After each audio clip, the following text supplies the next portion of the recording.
If the character fits, he can take the part in every genre: drama, suspense, action, comedy. We occupy a space that no other comic book movie has or can. So it's pretty cool in that regard. Very smart actor, really, prepared when he shows up. And he gives it his all. He's a great guy to work with. Although he got a steady career as an actor, his career as a superhero is marked by several missteps. But he always knows how to make the right turn. He has this self-awareness about his abilities. And he has said before that if he's ever in a movie that kind of doesn't ring true or that ends up kind of not being great, it's because they've cast him as an archetype. And he's anything but. You blew the contract that this company and half the state was depending on. Sorry. From the mountains of Canada to the hills of Hollywood, let's take a close-up on the star with a mouth, Ryan Reynolds.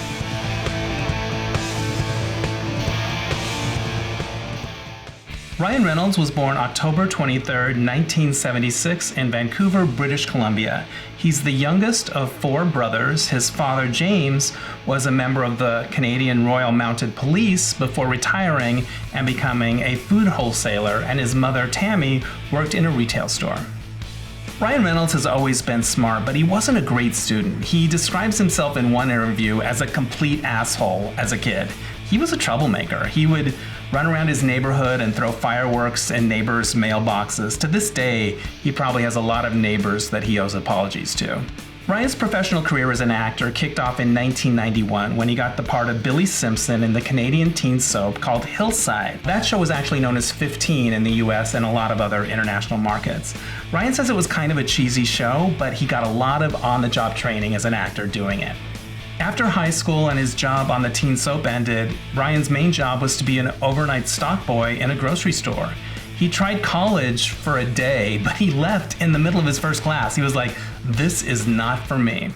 After the series ended, he landed his first roles in Canadian TV movies like Ordinary Magic and appeared in several TV series, including X-Files, The Odyssey, and The Outer Limits. When he was 19, things had kind of dried up for Ryan Reynolds in terms of acting. He was ready to give up the business completely. And he was out one night in Vancouver. He ran into another actor named Chris William Martin. And Chris was like, "You can't give up. Go home, pack your stuff. We're going to go to LA." And that's what they did. So when Ryan and his friend Chris got to LA, they stayed in the cheapest apartment they could find. And early on, one night, Ryan had a Jeep and it rolled down a hill and it had the doors stripped off it. So for the next 4 months, he drove around Hollywood in a Jeep with no doors, but he was in Hollywood and he was going places. Not long after taking that big leap of faith and coming to Hollywood, Ryan booked a big job on a sitcom. It was called Two Guys, a Girl, and a Pizza Place. It ran for 4 seasons. It wasn't a huge ratings hit. It wasn't a big awards favorite, but it definitely put him on the map. He is so good that he makes the show hold up even now. One of Ryan's early notable film roles was in the comedy National Lampoon's Van Wilder in 2002, where he played the title character.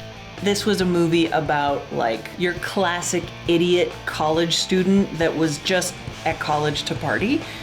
And what's great about Ryan Reynolds is that he totally fits the bill as an idiot. It was kind of a sleeper hit, has a lot of fans all over the world, and it kind of branded him as this party animal character. And to this day, he still has mixed feelings about the movie and the way it kind of gave him that image. Ryan received more opportunities in 2003, starring in comedies and action comedies like Buying the Cow and The In-Laws with Michael Douglas. He secured the male lead in Foolproof and made a guest appearance on the TV series Scrubs. The following year, he showcased his action chops in his first role in a superhero blockbuster, Blade: Trinity, with Jessica Biel and Wesley Snipes. Ryan Reynolds is really honest about his film experiences once they are complete, and he has talked a lot about Blade: Trinity as being one of the weirdest experiences of his life because he went through so much of a physical transformation. Like he gained 25 pounds of muscle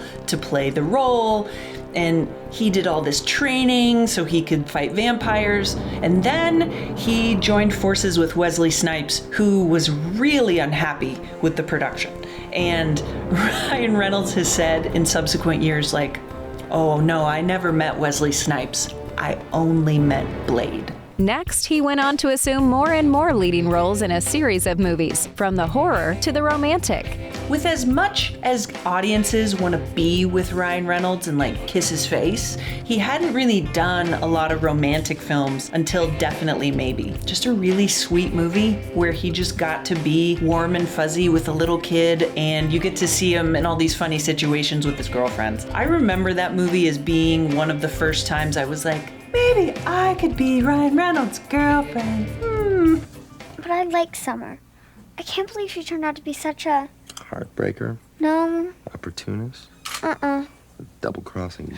Bitch! Hollywood was fully aware how physically beautiful Ryan Reynolds is. Like, he was in Blade Trinity, and they just kept trying to turn him into a comic book sensation. And so when X-Men Origins Wolverine was being made, they said, hey, let's put Ryan Reynolds in as Deadpool. Audiences are gonna go crazy. Wade, at the beginning of the film, has a really large action set piece with his katana swords, and we need to see that it's him doing it. We need to see that it's him who's this proficient with them. So, I just spent months playing with the swords, and I would have conversations around the house while I'm just spinning them everywhere, and it wasn't without its accidents a few times. And in typical Hollywood fashion, they had no idea what made audiences love a character. They made Deadpool a mute. Like, Deadpool is one of the few comic book characters that has to be able to talk. Not only is the comic book character totally wrong, but you've done Ryan Reynolds wrong. Like, we love listening to him mouth off to everybody. Ryan Reynolds has not forgotten how painful that experience was. If you bring it up to him, like, you can see it all over his face, where it's like, thank God we got to make that right. Margaret? Yes. I'm not gonna marry you. Sure you are. Because if you don't, your dreams of touching the lives of millions with a written word is dead. If you want a recipe for success in Hollywood, you have to cast incredibly likable people as people who don't get along that eventually fall in love. And that's what the proposal is. When I signed on, they said, this is who we're thinking about. I said, you know what, there's no one else to play that. There's no one else that has all the elements that Ryan does. You could have other actors that were very good or very funny, but they wouldn't have the opposite, either the dramatic chops, or they would be a good dramatic actor, they wouldn't have the good comedic chops, nor would they be as handsome or as him, or as self-deprecating. There's a lot of elements that needed to go into who this person was. Kiss her, kiss her, kiss her, kiss her. Typically, comedies are at least I've found in terms of gender, are kind of male-driven, and I love it when it's the other way around. Sandy's the one that's in this film that her character of Margaret is the oppressor, and also the one that is. I guess a bit more of the foil as well. So will you marry me? No. Cementing his reputation as a comedic actor, Ryan demonstrated his dramatic depth in the thriller Buried in 2010, portraying a man trapped underground. The movie Buried has to be one of the most minimalist movies ever made. The whole thing is shot from inside this coffin. The only person we see in the flesh is Ryan Reynolds. Everybody else is either in voiceover or on a cell phone. Ryan wanted a challenge, and he got it. He just spent the whole shooting schedule in a coffin, and he said that by the end he was super claustrophobic. It kept filling it with sand. It's like, oh, it sounds like a nightmare. And that's what he said. He was like, oh yeah, no, I'm never doing that again. I'm good. I hope you enjoyed that, because that's all you're getting. There is actually one moment where Ryan Reynolds is completely buried alive. They had to get it quick, and they had a team of paramedics standing by in case anything went wrong, but Ryan kept his cool, and they were able to get the shot. Ryan liked to date famous people. In the early 2000s, he was involved with the actress Rachel Lee Cook, and in 2004, he became engaged to the singer Alanis Morissette. Things went pretty well between Alanis and Ryan for a couple of years, but in 2006, they announced that the engagement was off. They were ending their relationship. Alanis actually was inspired to write the album Flavors of Entanglement about that time. Not long after his breakup from Alanis Morissette, Ryan began dating the actress Scarlett Johansson, and they announced their engagement in May of 2008 and were married in September of that same year. In 2010, Ryan was was named People magazine's sexiest man alive. But they both tried to have a sense of humor about it. In fact, Ryan used to joke that Scarlett would say, "Hey, sexiest man alive, take out the trash." In 2011, Ryan headlined a movie based on another comic book character. Once again, Hollywood's like, we need a comic book hero, let's call Rai, because Ryan Reynolds was cast as the Green Lantern. And this was a troubled production from the start. He and the director did not get along because rumor has it, the director really wanted Bradley Cooper in that role. Not only did the studio not cast his choice, they secretly gave an offer to Ryan Reynolds. It was a lot of interaction with the director. They were fighting the whole time. The movie was a nightmare. The only thing that came out of the Green Lantern that was worth anything to Ryan Reynolds was his relationship with Blake Lively. Ryan Reynolds first met Blake Lively on the movie The Green Lantern. This was in 2010, but they didn't start dating until the fall of 2011. Ryan and Blake got married about a year later at the Boone Hall Plantation in Mount Pleasant, South Carolina. Ryan is one of 4 brothers in his family, but as a father, he's had all girls with Blake Lively. She's known Hal her whole life, and he was her first and only love. So, but they're always butting heads. You know, they're very competitive with one another, which is great to play. The thing I love about Green Lantern is that there is some darkness there, but there's also a lot of light. And because of that, I think it's so widely accessible. Never mind, you crashed a goddamn F-35. You broke the rules of engagement, you sacrificed your wingman, me, and you blew the contract that this company and half the state was depending on. I'm sorry. Ryan likes to do his own stunts whenever he can, and he's pretty good at it, except if the stunt involves heights. He's afraid of heights, so if he has to fly or hang off a building, he's gonna have a bit more of a challenge there. Ryan Reynolds has struggled with anxiety, and he's been quite open about talking about it. He says sometimes, like, he'll be ready to go on to do a talk show appearance, and he'll be standing behind the curtain, they're about to announce him, and he just has this kind of panic come over him. But then once they say his name, he goes out there and he just kind of shifts gears, and he's able to kind of play the part of Ryan Reynolds. He hopes that by being open about his anxiety, he's able to sort of shine a light on it and make other people that struggle with it feel like they're not so alone. In 2013, Reynolds added voice acting to his repertoire with the Croods. I introduced the family to fire. I'm a pyromaniac shoe designer in the film. Ryan Reynolds had kind of a rough 2010s. Like, high concept movies really didn't work out. So in 2013, he made R.I.P.D. It could have been really memorable. It just wasn't. It was just one of those movies that feels like Hollywood got too involved and they wanted it to be this really cool high concept comic book movie, and they just messed it up. The combination of Ryan Reynolds and Jeff Bridges together should have been magic. Despite previous disappointments in his movie career, he found his breakthrough role in 2016, one that catapulted him to international stardom. My perception of Ryan Reynolds' career is that he was working and doing a great job for a long time until he got cast in the role of a lifetime. The role that was perfect for him, that only he could play, which is Deadpool. You're glad it's not Bring Your Daughter to Work Day, huh?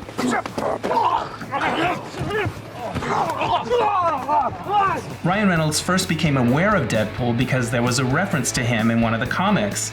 The character of Deadpool describes himself as looking like a cross between Ryan Reynolds and a Shar-Pei. Ryan thought that was very funny, and he was a fan of the comic from then on. There, all caught up. And it was basically Ryan Reynolds' dream come true. He had been pitching this idea for years and years, essentially since he had played Deadpool and they had messed it up in the Wolverine movie. And Fox was easing into it.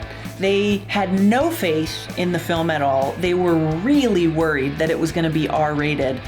And so they basically were putting all these limitations on the production. The budget on Deadpool was so low that the studio didn't want to pay to have the writers, Rhett Reese and Paul Wernick, on the set.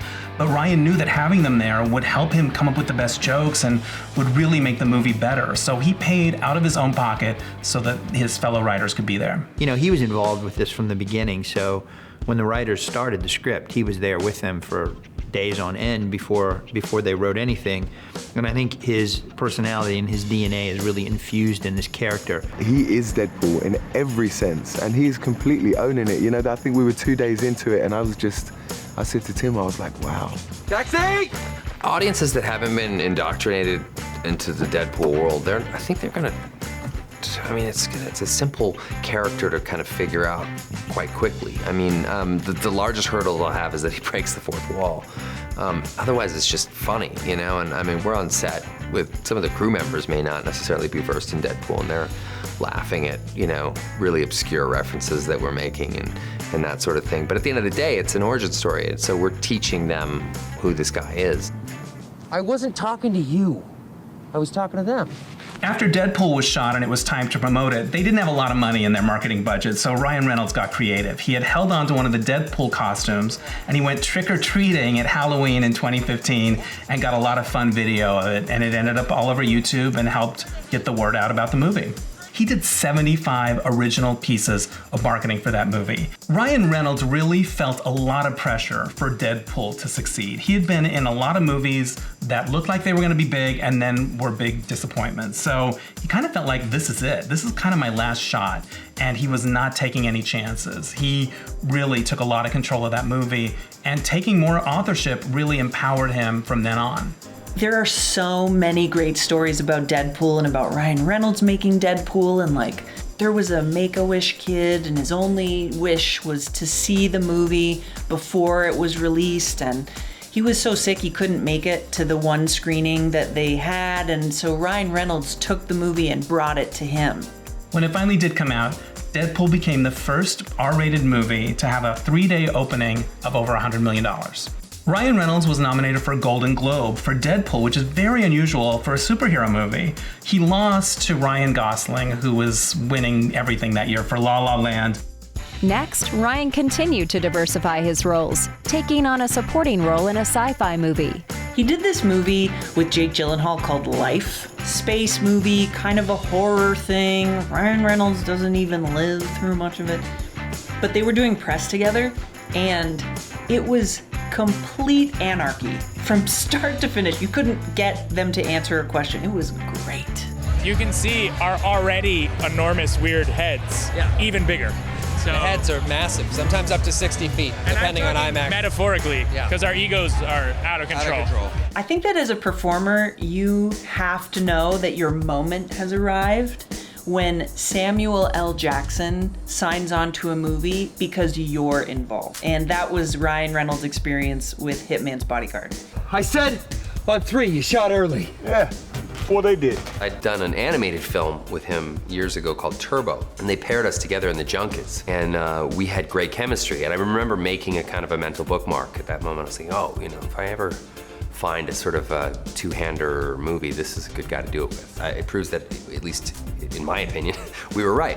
You know, we have a good thing going. It's nice. The two of them together, their wit, their aggressiveness, their commitment to their characters, and like their action movie chops, like magic. Chemistry's everything. You're dead in a movie like this if you don't have that. So. And if you don't know the other person's work in a specific kind of way, you don't know how to approach that. And I don't think we ever had any trouble just diving into what was going on and understanding who each person was. Yeah. I mean, I understood who he was supposed to be, he understood who I was supposed to be. Hitman's Bodyguard took theaters by storm. It was #1 at the box office for 3 consecutive weeks.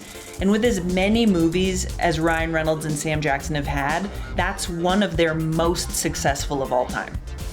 You know they can track a cell phone, right? Ryan has his hands in some other businesses as well. In 2018, Ryan started a production company called Maximum Effort.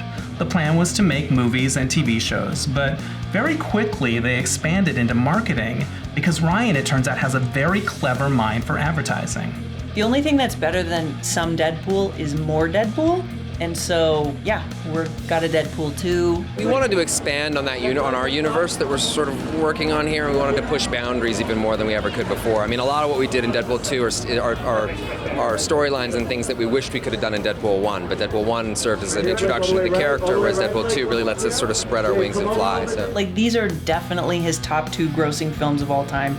They're the movies that have put him on the map, and I'd say cemented him as the movie star that he has always been meant to be. I don't know anybody else who's done anything like this. I mean, maybe it's because he has a mask and he feels totally liberated, but he's, every inappropriate joke that could come out of that guy's mouth is coming out. People are looking for something more real, which, I think inappropriate humor and, I think that depicts more regular life, really, than kind of a brushed and bleeped out version of things. Ryan Reynolds doesn't seem to be scared at this point in his career to make unusual choices.